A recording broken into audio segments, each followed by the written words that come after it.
మీలో ఎంతమందికి ఆవిడకూర రెసిపీ తెలుసండి? తెలిస్తే కింద కామెంట్ చేయండి. ఈ రెసిపీ అయితే చాలా టేస్టీగా ఉంటుంది. దీనికోసం మినపగుండ్లు అండ్ రైస్‌ని తీసుకోవాలండి. నేనైతే 2 గ్లాసుల వరకు మినపగుండ్లని అండ్ రైస్‌ని కలిపి తీసుకున్నాను. ఒక 2 అవర్స్ పాటు బాగా నానబెట్టుకోవాలి. ఆ తర్వాత నేను చూపిస్తున్న విధంగా మెత్తని పేస్ట్ లాగా మిక్సీ జార్లో వేసుకొని మిక్సీ పట్టుకోవాలండి. మిక్సీ పట్టుకునేటప్పుడు కొద్దిగా ఉప్పు వేసుకోవాలి. అప్పుడైతే టేస్ట్ బాగుంటుంది. ఇప్పుడైతే ఒక మందపాటి గిన్నెను తీసుకొని అందులో ఒక 2 గ్లాస్ ఆఫ్ వాటర్ వేసుకోవాలండి.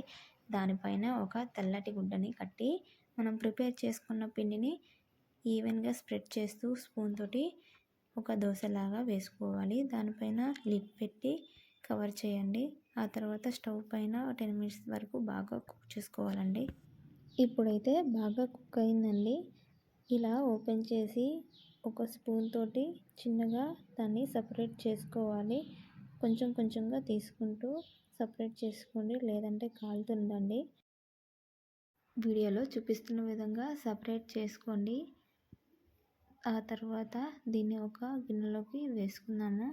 దీనికోసం చట్నీని కూడా ప్రిపేర్ చేసుకుందామండి. ఇలాగా సాఫ్ట్గా ఉండాలి. అప్పుడే ఇది బాగా కుక్ అయినట్టు అర్థం. లేదంటే మళ్ళీ కుక్ చేసుకోవాలి. నేనైతే చట్నీ కోసం 4 పండిన టమాటాలను తీసుకొని ఇలా కట్ చేసుకొని ప్యాన్లో కొంచెం ఆయిల్ వేసుకొని దాంతోపాటు గుప్పెడు శనగలు వేసుకొని ఫ్రై చేసుకున్నాను. బాగా ఫ్రై చేసుకోవాలి మీడియం ఫ్లేమ్లోనే. వాటర్ లేకుండా మంచిగా ఆయిల్ సపరేట్ అయ్యేలాగా ఫ్రై చేసుకుంటే చట్నీ పర్ఫెక్ట్గా సరిపోతుందండి. టమాటా ముక్కలు అయితే బాగా ఫ్రై అయ్యాయి. వీటిని ఒక మిక్సీ జార్లోకి తీసుకొని మిక్సీ పట్టుకోవాలి.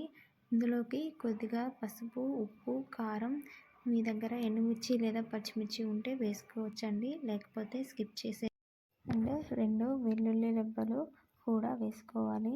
ఇప్పుడు మనమైతే ఇందులో పోపు వేసుకుందాము.